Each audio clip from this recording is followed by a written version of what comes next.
Nós muitas vezes damos mais valor àquilo que é a aparência, não é? Ou estar bonito, elegante, então agora vamos para a praia, vamos fazer uma dieta para o biquíni ficar e encaixar melhor, ou os fatos de banho e tal, ter os peitorais, não é? Todos bonitos, para não olharem para nós. Isto é um exemplo, mas este infelizmente é a realidade dos dias que correm, não é? E em vez de olharmos para dentro de nós, que é o que está de facto a nossa beleza e a nossa verdadeira paz, é no interior, é dentro de nós. E quando está a paz dentro de nós e nós nos sentimos bem, podemos ser gordos, magrelos como eu. Aliás, eu nunca fui mais gorda como estou agora, a verdade é essa, embora não pareça, mas é verdade. E mesmo assim, mas aceitamo-nos. Não é? Aceitamo-nos sem qualquer problema absolutamente nenhum, certo? Porquê? Estamos bem connosco próprios, aceitamos-nos. Então, todos os conflitos têm causas e aquelas são as principais, segundo alguns estudos. Eu peguei nem fiz este quadro a pensar de forma a poder enquadrar, encaixotar as coisas. Elas detestam rótulos, mas a gente tem que encaixotar, de vez em quando tem que engavetar assim as coisas para arrumar os pensamentos melhor.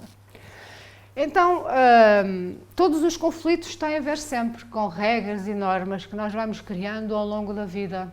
E tudo começa, sabem quando? Em vidas passadas, já sabemos, mas nesta vida, sabem quando é que tudo começa? Na nossa infância. E porquê? Porque na nossa infância nós começamos com jogos de poder com os nossos pais e com os nossos cuidadores para conquistarmos aquilo que nós queremos, não é? Há aqui uma educadora que sabe como é que isso mais ou menos funciona, pais aqui, não é? Que sabem como é que isso funciona, certo? Então vamos criando padrões de comportamento ao longo da vida que depois inconscientemente vamos repetindo ao longo das várias fases da vida, na adolescência até à idade adulta e por aí fora, não é? Vamos repetindo esses padrões de comportamento e já lá vamos, vamos chamar tipos de personalidades, ou tipos de feitios que, não é bem este termo, mas qualquer um de nós pode até haver ali uma mistura deles todos para dominar o outro de determinada forma, não é? Então os conflitos têm como causas, voltando aos conflitos, como causas sobretudo a experiência de uma frustração de uma ou de ambas as partes. Imaginemos uma criança que quer o reboçado e a mãe insiste que não, não é? Qual é o comportamento que normalmente a criança faz? Pais, que eu não tive filhos, mas um exemplo de um pai que esteja aqui e que diga alto. Faz birra. Se for bem educada, não faz birra. Sim. Faz chantagem, sobretudo emocional, não é? Então, isso cria o quê? Um conflito entre o pai e o filho, não é? Que depois, às vezes, dá mau resultado. Então, quando este tipo de conflito existe, quando a causa é esta, tem a ver com a incapacidade de atingir uma ou mais metas ou de realizar e satisfazer os desejos de uma das partes por algum tipo de interferência ou limitação pessoal, técnica ou comportamental. Isto pode-se aplicar em tudo na vida, trabalho, a vida social, o dia-a-dia, a vida familiar, todos os contextos da vida. Outra causa, diferenças de personalidade. Opa, quem é que aqui é igual ou idêntico a alguém? Conhecem alguém? Ninguém responde, eu não conheço ninguém. Não é? Não conheço ninguém. Então as diferenças de personalidade são a grande base para levar a grandes conflitos, não é? E eu vou ler o que ali está. São evocadas como explicação para desavenças como no meio da família, como no meio do trabalho, reveladas no relacionamento normal entre casal, por exemplo, não é? Ou entre amizades, por exemplo. Tu és insuportável, é um amigo, não é? Mas tu és insuportável, é sempre mau feitio, mas não sei o quê, tens sempre uma mania, mas não... Isto cria uma tensão, dessa tensão nasce o conflito, ok? E pronto, e das características, e nós apontamos normalmente as características que não gostamos nos outros ou no outro. Só que nós, ao apontarmos essas características, normalmente estamos-nos a projetar. Normalmente em 99,9% dos casos, na minha opinião. Há quem diga só 90%. Eu digo para mais 9,9%. Depois, as metas diferentes. Normalmente isto acontece, vamos supor, também pode ser no seio familiar. Um casal, supostamente, ele tem uma meta diferente de trabalho que vai obrigar, que quer atingir. E a esposa, no caso, não, quer manter a mesma, está habituada àquela rotina e quer manter aquela forma de estar e de viver.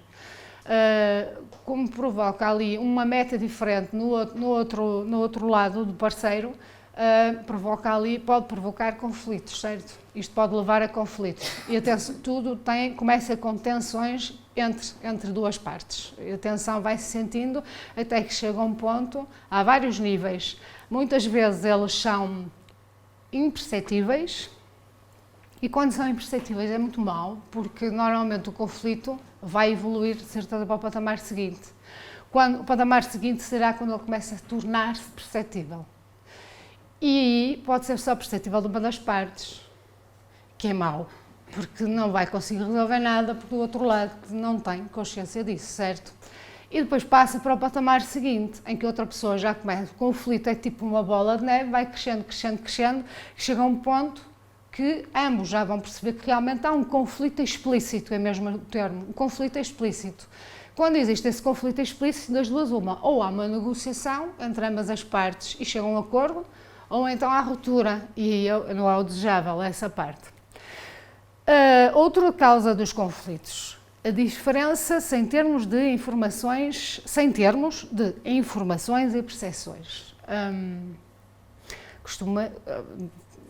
Nós temos constantemente informação à nossa volta, seja em termos de postura de corpo, daquilo que eu estou, por exemplo, a dizer, da maneira como eu digo, como eu comunico com o meu corpo, a informação no carro quando vamos ouvir notícias, por exemplo, ou no jornal, ou na televisão, informação porque alguém cruzamos-nos na rua e nos diz qualquer coisa, informação através de livros, informação através do nosso próprio corpo para nós próprios, não é?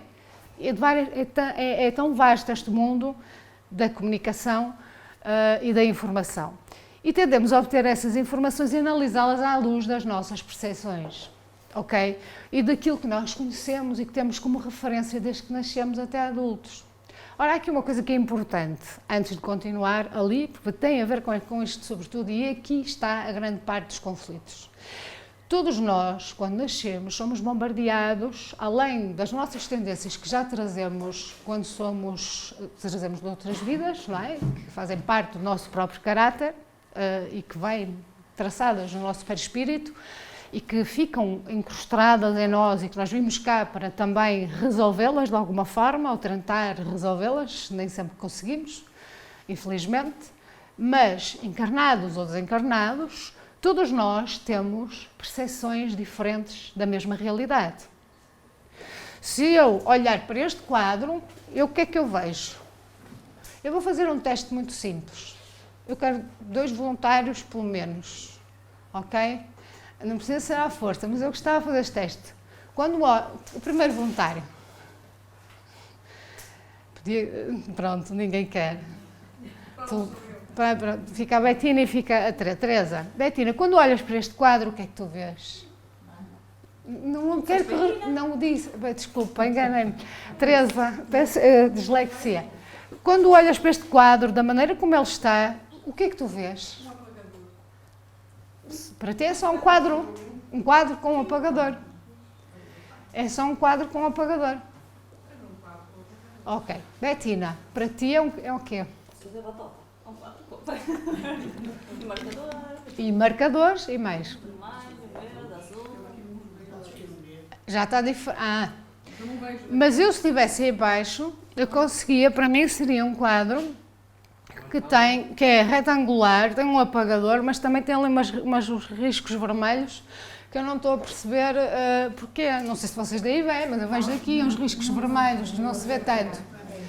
Porquê? Porque se calhar a minha perspectiva daqui é outra, não é? E a perspectiva da Betina é outra e a perspectiva da Teresa é outra. Depende dos obstáculos que nós temos à nossa frente, do conhecimento que nós temos, etc. Ou seja, agora imagina isto comparado com o que é a nossa vida, desde as vidas passadas até agora, aquilo que nós vamos levando em termos de criação de percepções que nós vamos tendo do mundo, desde que nascemos até agora, até o momento de agora. Desde que nascemos e dependendo do contexto familiar que temos, não é? Nós temos uma educação que pode ser uma herança de uma educação que é educação e que já vem de herança dos nossos avós, que já vinha num contexto social completamente diferente, cultural, de um país que é como Portugal. Mas se estivéssemos na Síria, por exemplo, seríamos da mesma maneira? Ou melhor, somos todos humanos, pensamos, há sírios que pensam da mesma maneira, ok? Não vamos criar aqui, mas o contexto cultural de lá é outro, influenciaria-nos a pensar de uma outra maneira, certo? Então a percepção que nós temos da vida, muitas vezes cria tensões e conflitos desnecessários, precisamente porque nós olhamos segundo a nossa percepção e esquecemos de nos colocarmos no lugar do outro, que tem uma visão, que é um mundo, nós somos individualmente um mundo que foi criado e gerado de várias maneiras, com várias vidas e vários background para trás, não é? E mais esta vida, do dia a dia, e esquecemos a maior parte das vezes que a outra pessoa que pode estar a fazer uma coisa que não é nada demais e criamos o juízo de valor e logo estamos a criar uma tensão e um conflito desnecessário. Daí que as percepções são informações que recebemos, mas que percepcionamos de uma forma incorreta muitas vezes, na maior parte das vezes, em todos os conflitos é isto que acontece. E então não levamos em conta isto e ocorre também com o outro lado, porque conforme eu faço o outro lado também faz o mesmo, certo? E com quem temos de conversar ou apresentar as nossas ideias, por exemplo, em trabalho, não é? Em contexto de trabalho, em reuniões de trabalho, quantas vezes isto não acontece, a pessoa não está a perceber, é isto, isto, isto, e a pessoa continua a não perceber, porque a comunicação está a falhar ali também de algum modo e as percepções da realidade são outras, porque a pessoa não está mesmo, e já lá vamos à comunicação. Então, estas 4 tipologias são os grandes tipos de conflito, de causas para conflito. Continuando, diz-nos o Evangelho que a essência muito simples acaba por desaparecer com a complicação da forma. Ou seja, quando há conflito, aquilo que é a nossa essência, aquilo que é o nosso ser, não é? Aquilo que é o verdadeiro nosso ser, acaba por dar supremacia à forma, não é? Em vez de olharmos com o coração, que é onde está a nossa essência, basicamente, sobretudo onde a sentimos mais, não onde está, é onde a sentimos mais, nós acabamos por complicar e dar mais importância à forma das coisas. E quando falo da forma, pode ser forma física, como pode ser, é um bocado um pensamento abstrato, pode ser a forma como a relação está a acontecer. E o conflito está a acontecer. Dá para compreender isto? É simples? Ou alguma dúvida até agora? Alguma dúvida? Está tudo claro? Ok. Bom ou mal? Vamos ver. Então, características. Outro quadro grande. O conflito tem estas características. Competição, colaboração, evitação, acomodação, compromisso e vamos à competição, não é? Hoje em dia, na sociedade que nós temos, o que mais vivemos é em competição, não é? Quem é o primeiro a conseguir determinada, e vamos pôr, fórmula científica para, não é, curar o cancro? Que mais formas de competição existe, sem ser os ralis? Fala alto, por favor. Comprar o primeiro iPhone. Por exemplo, não é? Ou a Profissional. A hierarquia dos cargos. hierarquia Dos dos cargos de trabalho, não é? Isso também cria conflitos, não cria? Bastantes. Então, a competição, no fundo, tem a ver com a busca de uma satisfação de interesses pessoais, não é? E eu vou ler porque eu acho que elas ficaram pequeninas demais e fica mais fácil. Independentemente do impacto que isto possa causar noutra pessoa ou noutra parte envolvida. E tenta convencer a outra parte que a sua parte ou a sua conclusão é a que está correta e a dela está equivocada. E, portanto, leva a outra parte, quando se está em competição, a aceitar a culpa por um problema qualquer. Isto tem a ver com um certo tipo de pessoas, que já lá vamos. Quando há conflito e uma das características é a colaboração, tem a ver que contempla os interesses das partes envolvidas no conflito e busca um resultado benéfico para todas as partes envolvidas. Isto é o que se deseja, sobretudo quando nós temos conflitos, porque todos os conflitos são geradores de mudança. E é aí que a gente também cresce. Eu já lá vou. Também pode ter como característica a evitação. Porque não quero, é um estilo de conflito considerado não assertivo e não cooperativo, que evita todo e qualquer envolvimento com o conflito em si. É o tal conflito que eu dizia há bocado dos 3 estágios, que é aquele que está ainda ali abafado e até, por exemplo, na maior parte, em muitas empresas, isto em contexto empresarial é muito comum, fica, ou até em familiar, para não haver chatices, as pessoas acomodam-se, calam-se, ficam quietas e não sequer se fala do assunto, que é para não haver mais chatices. Por exemplo, um conflito, uma pessoa vai na rua, é abordada por um assaltante, ou dás-me dinheiro ou faço-te mal. Nesse caso, a pessoa tem que ver o que é melhor, não é? Essa é outra coisa. Isso é uma relação de poder. Tem que analisar naquele momento, não é? Sim, Se calhar mais vale evitar o cargo, a tendência natural é defender aquilo que é nosso. Se calhar é tentar negociar, não. Mas ali, Depende da capacidade que tiver. Se não tiver a capacidade, às vezes mais vale ceder, não é? Exatamente. Mas isso tem a ver com as relações de poder entre os dois lados. Isto é sempre relação de poder entre os dois lados. Também não é novidade eu já estar a falar disto, que eu já falei algumas vezes. Mas é um exemplo, não é? Que pode ser o exemplo, por exemplo, da acomodação, mas aqui no bom sentido, para resolver o conflito. Que é outro estilo de característica de conflito, é considerado também não assertivo e cooperativo. Lá está, não é? A parte que entra em conflito utiliza, ou uma das partes utiliza este estilo para apaziguar a situação, chegando a colocar as necessidades e os interesses da outra parte acima dos seus, não é? Este é o lado da acomodação, este é um bom exemplo em que pode ser uma forma de resolver o conflito, não é? E de o apaziguar por ali. O outro, e este sim é verdadeiramente mais desejável em todas as situações, que é um compromisso, é um padrão médio em que nós somos assertivos e cooperamos ao mesmo tempo, em que uma das partes envolvidas no conflito desiste de alguns pontos ou itens, levando a distribuir resultados entre ambas as partes. Chama-se quê? Negociação. Que é o ideal sempre, não é? E nem sempre é possível, porque nem sempre do outro lado se está disponível para isso. Antes de irmos aqui. Porquê?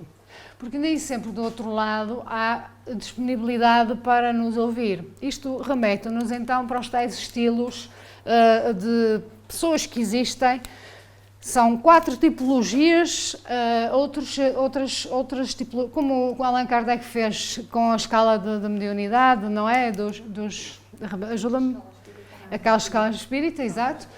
Outras escalas poderiam ser feitas. Então, uma das principais características, é aqui que eu quero, é o intimidador. Esta e a seguinte são as mais agressivas. A personalidade, e depois em termos de, vamos ver isto como termos de encarnados e desencarnados, que possamos estar aqui ou não, mas na vida espiritual também. Então, o intimidador é normalmente uma pessoa que intimida de várias maneiras, e o modo possível de estar na vida é criando uma aura de força. Uma aura de força ou uma relação de força sobre alguém ou sobre outros, certo? São normalmente muito faladores para quê? Dominarem a cena, o poder, o controle do poder. Normalmente mandam e ameaçam para poder, não é? São intimidadores que tentam mandar e ameaçar. E por isso a personalidade tem muito a ver com personalidades egocêntricas, autoritárias, são inflexíveis, sarcásticos, violentos e depois físico e verbalmente violentos também, ou agressivos. Em relação aos outros, conseguem que todos lhes prestem atenção falando mais alto, que é uma das formas de controle quando estamos a conversar uns com os outros. Quando se quer dominar a conversa, falamos, não é? A tendência é elevar a voz. E recorre-se à força física quando se vê que não consegue ter poder nem exercer poder sobre o outro ou os outros, ou ameaças, e depois são impulsivos. Estas explosões inesperadas têm a ver com a impulsividade. Por isso mantêm todas as pessoas de forma, quem convive com uma pessoa que é maioritariamente intimidadora, normalmente do outro lado tem sempre uma pessoa que é muito ansiosa, porque, não é? Porque está sempre ali, não sabe o que é que vai a seguir, está sempre à espera. E faz com que incuta no outro, o intimidador, um medo de despolutar qualquer comportamento agressivo ou qualquer comportamento mais explosivo, ok? Como a ira, casos extremos, a fúria, etc. Pronto. O comportamento exterior, como acho que dá para ler, conseguem ler aqui perfeitamente, não é? Nem ouvem sequer o que a outra pessoa possa querer negociar. São pessoas com forte personalidade de ira, para conseguirem o que quiserem, seja como for, normalmente arrogantes. Primeiro estão eles extremamente egoístas, para exercer, são pessoas do controle, lá está com esta lista que disse antes, para exercerem o controle, e são pessoas muito furiosas e violentas de várias formas, como já referi. Interiormente têm medo de ser controlados, curioso, não é? E de estar sempre a não receber o suficiente. É interessante, não é? E alguém, penso sempre que alguém vai ser o primeiro a conseguir determinada coisa, não é? Que aquilo que ele quer. E curiosamente, a fragilidade é tão grande, porque é uma capa, no fundo, em que é um tipo de pessoa que acha que ninguém repara nele próprio ou nela própria, ok? E que ninguém se preocupa. Logo, que faz aquilo tudo sozinho e que ninguém nunca, é mesmo assim a frase, ninguém cuidou nunca de mim, morri do género, eu estou. Mas o intimidador, no fundo, acaba por ser agressivo por ser demasiado frágil. Eu vou pôr as palavras assim. E fazem os outros sentir, como já referi, medo, ansiedade, ira, desejo de vingança e anularem-se com pessoas. O que faz a cena correspondente, o coitado de mim, que já lá vamos com personalidade, eu não vou falar já, e transformando-se, ele pode-se realizar, quando se liga, há vários, eu até vou já pôr aqui para depois explicar melhor. As cenas de controle, vou puxar isto assim. Eu vou pôr aqui. Isto não dá muito bem. Qual é o melhor? O azul?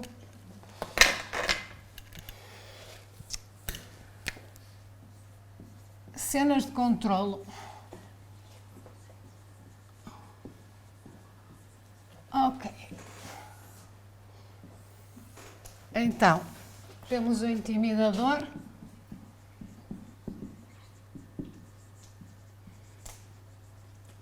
Dá para ler, percebem aí atrás? Ok.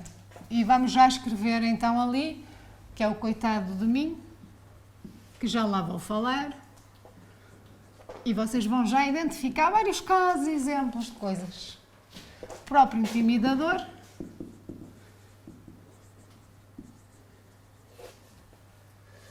O interrogador também pode ser. Ai. E o distante também, exato. Ok. Então, adiantando. Se uma pessoa intimidadora conseguir ter a noção que tem este tipo de personalidade, consegue chegar ao ponto de ter mais autoestima, porque já vimos que é uma luta interior de falta de autoestima, de carência, certo? Ter mais autoestima e usar isso como a sua força, não é de intimidar, mas positivamente, de liderança, de uma forma positiva e não negativa de intimidar. Ok? Ser afirmativo sem ser dominador, ser mais confiante sem ser arrogante, ser assertivo, não é? Assertividade não é arrogância, ok? E ter uma oportunidade para poder apreciar os desafios da vida e conseguir maior cooperação de todos. Daí serem bons líderes quando se transformam para um polo positivo, vamos pôr assim. A segunda tipo de pessoa, ou do conjunto de pessoas que também são altamente destrutivos, negativos, é o interrogador. Porquê? Porque normalmente são pessoas que passam a vida a questionar tudo, não é? E a querer se meter na vida das pessoas com questões. E então o comportamento... O comportamento normalmente exterior é: quem é que pensas que és? Onde vais? Porquê é que não fizeste? Porquê é que não fazes? Bem te disse. Ok. As mães, que são mães, desculpem lá dizer isto, normalmente fazem estas questões aos filhos, certo? Nós todos temos um bocadinho destes perfis todos, não é por nada. Todos temos. O problema é quando a balança desequilibra e um pende para o maior peso. Ora bem, o que é que acontece com o interrogador? Se faz estas perguntas todas, logo é hipervigilante por natureza, o cinismo pode estar lá nestas perguntas, não é? Ou o ceticismo, ou o lado sarcástico, o perfeccionismo, o lado moralista, mas não pelo bom moral, não é? São muito manipuladores, extremamente manipuladores e muito críticos hostis, ou seja, pessoas que julgam muito facilmente de uma forma muito hostil. E interiormente, o que é que eles são? Pessoas que sentem que nunca foram reconhecidos quando eram crianças, ok? Pessoas que se deixaram ir pelo medo, por exemplo, de um intimidador, como está ali, não é?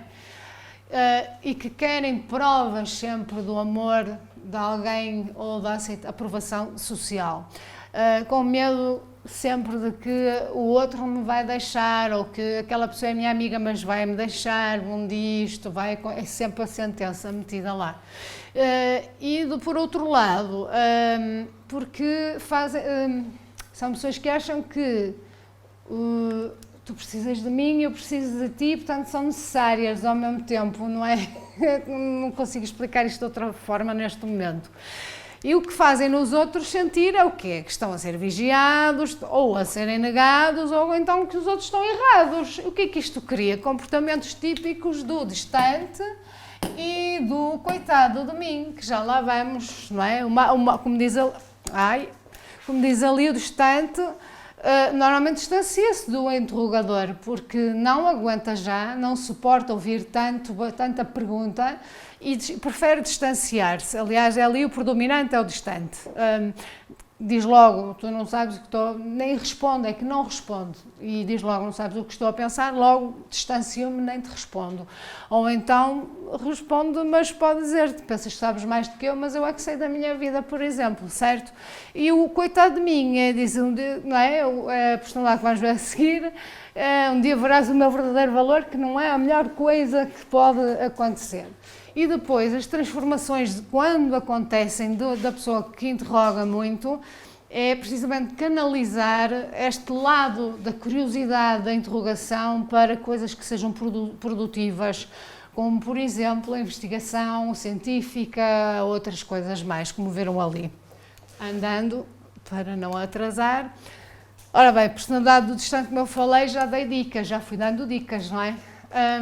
Normalmente são desinteressados, são indisponíveis, não cooperam, mas são condescendentes, rejeitam normalmente, lá está, as tais perguntas ou as situações de domínio. São pessoas teimosas, mas ao mesmo tempo subservientes. Vão atraindo as pessoas pela sua fachada de mistério, de pessoa de difícil acesso, criam aquele lado mais, não é? De quem é aquela pessoa que está ali e de querer, e atraem como se atraísse para tentar descobrir um mistério interior que existe dentro delas. Depois são muito hábeis em utilizar o desprendimento como defesa. O desprendimento não tem a ver com o verdadeiro desapego, certo? Isso é outra história, dava outra palestra, certo? E depois não se apercebem que a sua distância pode ser a causa de não terem o que querem ou de estagnarem-se ou de criarem precisamente confusão, conflitos. Isto existe muitas vezes até entre casais, ok? A mulher que interroga muito, por exemplo, criar um marido distante. É um cenário. Depois, em relação aos outros, fechados muito na sua própria vida interior e nos seus medos, porque são pessoas que interiormente não conseguem sobreviver consigo próprias e não confiam nelas próprias porque têm muito medo e sentem-se num beco sem saída, sem saberem agir. Logo, não sabem muito bem o que sentem. Mas, em relação aos outros, espelham o quê? Além de serem fechados, normalmente personalidades que ficam muito mais fechadas por casa, não é? São pessoas mais isoladas dos outros, são muito solitários, personalidades muito solitárias, com, pronto, lá está, o próprio distanciamento da sociedade e consideram o seu principal problema é faltar qualquer coisa, mas como não querem que os outros interfiram, eles não pedem ajuda, essa é a grande questão. Adiantando, este é o tipo de personalidade mais passivo, ok? A personalidade, maneira de ser passiva. Outra é o coitado de mim, que, com licença, que é o que existe muitas vezes, acho que é muito fácil de identificar este, porque são pessimistas por natureza. É o típico caso de pessoa que é extremamente carente, que precisa da atenção dos outros, que diz sempre que a culpa é dos outros, de tudo o que acontece na vida, nomeadamente o lado, tudo, até o positivo, a culpa é dos outros, não é boa, é algo mau. Há casos assim extremos. E então, está alguém a... Então, são pessimistas, naturalmente, não é? Mas ao mesmo tempo muito condescendentes, deixam que façam deles objetos. Porquê? Porque interiormente falta-lhes autoestima, não é? Faço demais, ninguém me vê, não conheço outra maneira de obter. Quando eu digo energia, é que ao fazermos isto, estamos a roubar quase energia uns aos outros, em vez de, não é? Estes padrões criam energia, sugam o nosso fluido vital. Ao criarmos conflitos, estamos a perder o nosso fluido vital, precisamos para outras coisas. Eu achei interessante trazer isto neste sentido, não é? E então, o coitado de mim seduz pela sua vulnerabilidade, ou seja, pelo seu lado de precisar de ajuda, não é? Porque é um coitado, não é? Sente-se muito frágil, não é? E tem pouca capacidade de estabelecer ao mesmo tempo limites e fronteiras. Daí que muitas vezes a gente se depara com pessoas extremamente carentes. Essa é a maneira delas estarem, não os pode julgar. Porque estes são padrões que vêm já alimentados desde a infância. E este é o lado que é importante termos percepção. É que são padrões que vêm da infância, são formados sobretudo na primeira infância, sobretudo até à idade da adolescência. Muitas vezes por falta de carinho dos pais, a falta de atenção, ou pelo oposto, pelo lado intimidador de um pai ou de uma mãe, ok? Ou interrogador de um pai ou de uma mãe. E, portanto, este é o lado da percepção dos conflitos que importa reter aqui, é que aquela pessoa é assim por algum motivo. Mas eu também não posso permitir que aquela pessoa me venha quase Quantas vezes nós nos sentimos cansados depois de estarmos com determinadas pessoas? Às vezes nem é só pelo lado de estar... É mesmo porque parece que nos está a roubar algo, não é? A nossa energia aqui é o fluido vital. Eu não é? Vejo, se alguém me quiser acrescentar, digam, está tudo a olhar para mim, querem acrescentar alguma coisa da opinião? Não é? Mas se olharmos para ali, acho que em relação aos outros, percebemos que o coitado de mim não tem a força suficiente para se confrontar com o outro, porque está demasiado frágil também, e por isso arranja uma forma de despertar a compaixão dos outros, não é? De atrair com expressões faciais, preocupada, suspirando, tremendo, chorando, olhando fixamente para o longe ou contando repetidas vezes as cenas e as crises que tem na vida. Portanto, diz sempre o sim, mas, não é? O sim, mas, se estivesse aqui o Joel, ele dizia logo, quando há um sim, mas, há sempre algo ali mais atrás, não é? Então, mas para os outros, na fachada, não é? Que é fachada, no fundo, eles está a fazer os possíveis para ser o melhor, está tudo bem, eu é que faço, está tudo porreiro, não te preocupes comigo porque eu resolvo a situação, mas interiormente vivem depois esta luta interior que é inconsciente a maior parte das vezes, não é? Ter consciência disto é muito complicado às vezes conseguir chegar aqui. No fundo precisar que inconscientemente querem é que sejam reconhecidos e que sentirem que os outros precisam deles também, não é? E que se eu mudar acham que se mudarem a maneira de serem que a pessoa deixa de amar. Isto remete para uma... com isto tentam fazer sentimento de culpa nos outros. Isto remete para uma coisa que é típica, que é um comportamento típico, que é o intimidador, e nós vamos já perceber uma coisa aqui. E o coitado de mim cria um tipo específico de casos que é muito falado nas televisões. Alguém consegue adivinhar o que é só para... Ora, nem mais. Depois do que eu expliquei, acho que é fácil de perceber, não é? É fácil de compreender porque é que muitas vezes é difícil, porque é que aquela mulher não deixa aquele homem? Porque é que esta... Ou vice-versa, exatamente. É verdade, fez bem dizer isso. Porque não há violência doméstica só entre de homem para mulher, é o oposto, e às vezes é bem... Mas às vezes é muito mais preocupado e muito escondido, porque socialmente, não é? Ainda lidamos com muito preconceito, ok? Isto tudo para dizer que vocês facilmente, ao explicar-vos isto, já identificaram vários casos e várias formas tipo de relação. A mesma coisa podemos aplicar nas nossas relações com os nossos obsessores, porque nós, não é? Embora criamos laços de empatia, porque aqui acabam-se por criar laços de empatia, mas eu não quero ir por aí, queria mais por aqui no nosso presente momento carnal, pode ser, porque é mais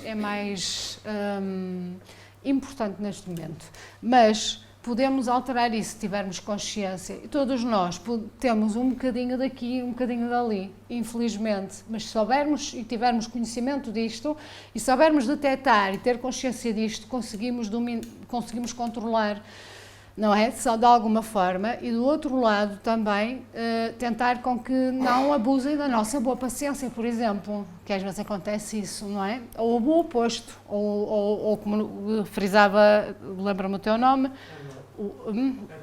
O Armando, não era? O caso do assalto, poder resolver ali em negociação de certa forma, não é? Havia um intimidador com uma arma, mas haver uma resolução a partir daí. Ora bem, então, os conflitos surgem, e Jesus disse isto, como se fosse mais fácil praticar atos exteriores do que se reformarem moralmente. E este é o grande desafio que fica, não é? Conhecendo-nos estas formas, estas cenas de controle uns dos outros, entre uns e outros, em que todos eles, tanto estes quatro, podem estar como vítima, não há vítimas nem algozes, e a gente sabe. Portanto, tanto este pode estar daqui como daqui.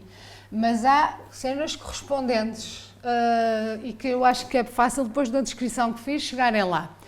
Então, o que importa é lavar as mãos ou seja, lavar as mãos não é do que é limpar o coração, é importante é lavar as mãos do nosso coração. Esta é a mensagem. Acho que ali falhei no PowerPoint um bocadinho.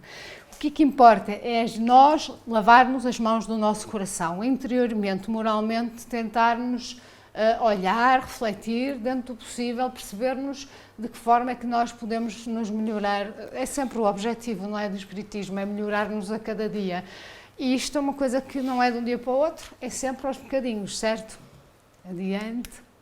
Portanto, nunca esquecer que ao nos reformarmos, e nós temos no Espiritismo a semente, e a semente que pode germinar aqui numa coisa, que pode dar uma nova vida, não é?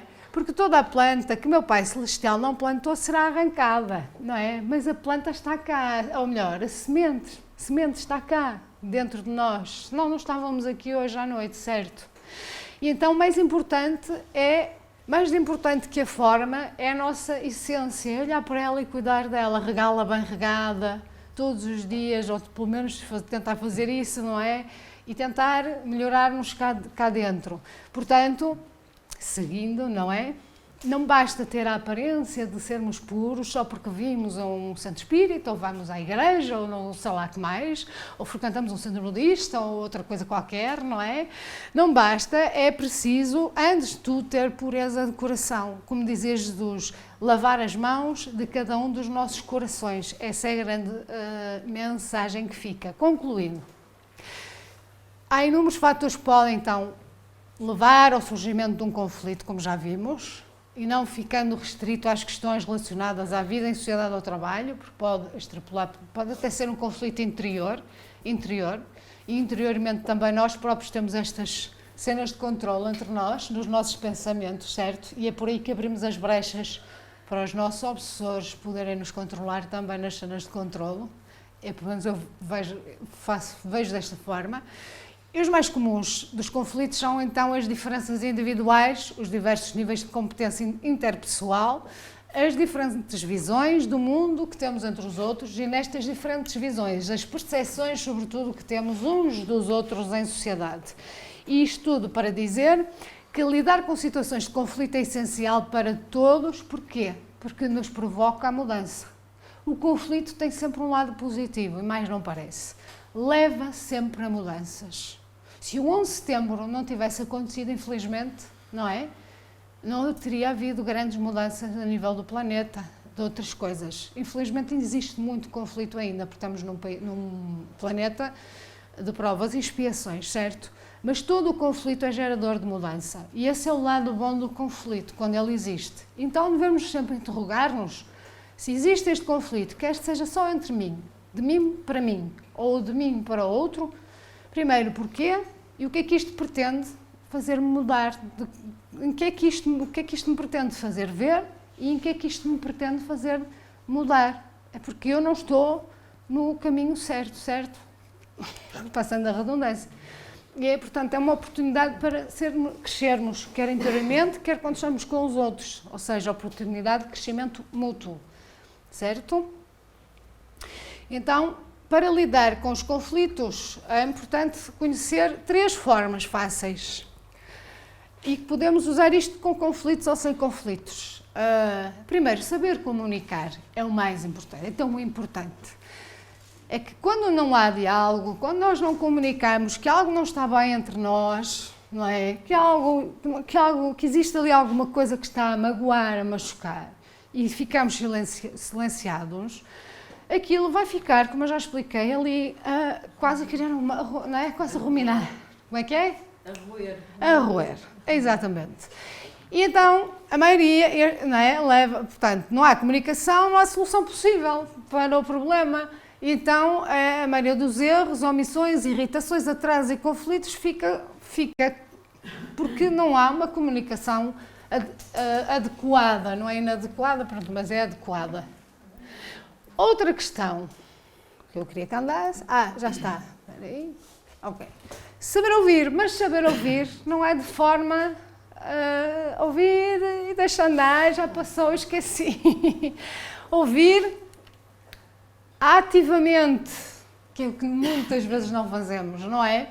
Porque se ouvirmos ativamente, a escuta ativa é a escuta com atenção para a outra pessoa, sem virar os olhos, ouvir a pessoa, olhar nos olhos da pessoa e escutar verdadeiramente, sem interferir o que ela está a dizer, não é? Os problemas, porque às vezes as pessoas precisam só serem ouvidas e basta às vezes 1 minuto, 2 de uma escuta bem ativa e resolve logo ali uma série de questões, de problemas.